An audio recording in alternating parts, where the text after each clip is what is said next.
তাকবীর, নারে তাকবীর। বিশেষ মেহমানের আগমন শামপুর গ্রামবাসীর পক্ষ থেকে, আলমডাঙ্গাবাসীর পক্ষ থেকে, শামপুর হাফেজিয়া মাদ্রাসার পক্ষ থেকে নারে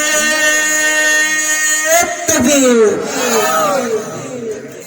আল্লাহ রাব্বুল আলামিন জানিয়ে দিয়েছেন, যারা আমার এই কোরআনের আয়াতকে মিথ্যা প্রতিপন্ন করবে, কোরআন যারা শুনবে না, কোরআন থেকে যারা মুখ ফিরিয়ে নেবে, তাদের জন্য আমি আসমানের দরজা খুলে দিব না, আর তারা কোশ্চিন কালেও লা ইয়াদখুলুনাল জান্নাহ, তারা কোশ্চিন কালেও জান্নাতে যেতে পারবে না।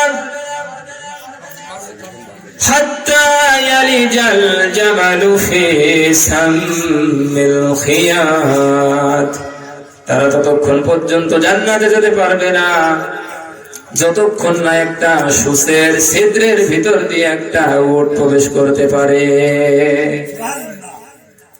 ও দুনিয়ার মুসলমানেরা, একটু চিন্তা করে দেখেন তো, সূচের ছিদ্রের ভিতর দিয়ে কি উট প্রবেশ করতে পারে নাকি?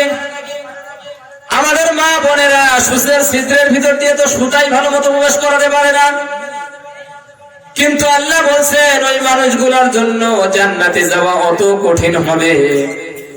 সূচের ছিদ্রের ভিতর দিয়ে যেভাবে উট প্রবেশ করতে পারে না, আমার কোরআন না মেনে জান্নাতে যাওয়া যাবে না। কথা বলেন ঠিক কিনা? আমি আর কথা বলাতে চাই না, আমাদের বিশেষ মেহমান চলে এসেছেন, মেহমানকে বসিয়ে রেখে আমি কথা বলতে চাই না। তো আমি উদাত্ত আহ্বান করব গ্রামের ছেলে হিসেবে, যারা এখনো পর্যন্ত রাস্তায় ঘোরাফেরা করছেন, বিভিন্ন জায়গায় দোকানে আড্ডা দিচ্ছেন, এত সুন্দর কোরআনের বাগান আমরা আগামীকালকে আর পাবো না। পাবো নাকি? আল্লাহ রাসূল বলেছেন, যেখানে ইলমের আলোচনা হয়, দ্বীনের আলোচনা হয়, হিয়া রাউদাতুম মির রিয়াজিল জান্নাহ, সুবহানাল্লাহি বিহামদিহি, ওইটা আর দুনিয়ার কোনো সাধারণ জায়গা থাকে না, ওইটা আল্লাহর কাছে জান্নাতের বাগান হয়ে যায়। সুবহানাল্লাহ। আমরা যদি কপাল পোড়া হতে না চাই, তাহলে আসুন এই জান্নাতের বাগানে শামিল হয়ে যায়। জান্নাতে খুব বেশি মানুষ যাবে না। কথা বলেন ঠিক কিনা? খুব কম সংখ্যক মানুষ জান্নাতে যাবে, আর জাহান্নামে যাবে বেশি মানুষ, গাদাগাদি করে থাকবে, জায়গা অল্প। এই জন্য আমরা যারা কপাল পোড়াতে চাই না, আসুন মাহফিল ময়দানে বসে যাই, মেহমানকে আমরা একটু সুযোগ করে দেই, আমরা একটু শৃঙ্খলা দেই, আমরা স্বতঃস্ফূর্ত ভাবে মেহমানের মুখ থেকে ইনশাআল্লাহ আলোচনা শুনবো, ইনশাআল্লাহ নাকি? এই জন্য আমি আবার বলছি, এই শামপুর গ্রামের বিভিন্ন জায়গায় যারা এখনো আছেন, বিশেষ করে রাস্তায় যারা আড্ডা দিচ্ছেন, সকলেই কোরআনের মহব্বতে, কোরআনকে ভালোবেসে আল্লাহর জান্নাত পাওয়ার আশায়, জাহান্নাম থেকে মুক্তির আশায় আসুন আমরা কোরআনের ময়দানে একত্রিত হই। আল্লাহ রাব্বুল আলামিন আমাদের কবুল করুক, আমরা বলি আমিন।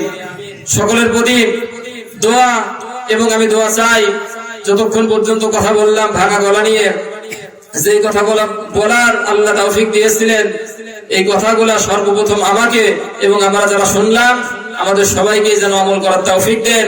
ওই কঠিন জাহান্নাম থেকে মুক্তি দিয়ে আল্লাহ রাব্বুল আলামিন যেন আমাদেরকে ক্ষমা করে ভালোবেসে জান্নাত দান করে দেন। আমরা সকলেই বলি আল্লাহুম্মা আমিন। আসসালামু আলাইকুম ওয়া রাহমাতুল্লাহি ওয়া বারাকাতুহু।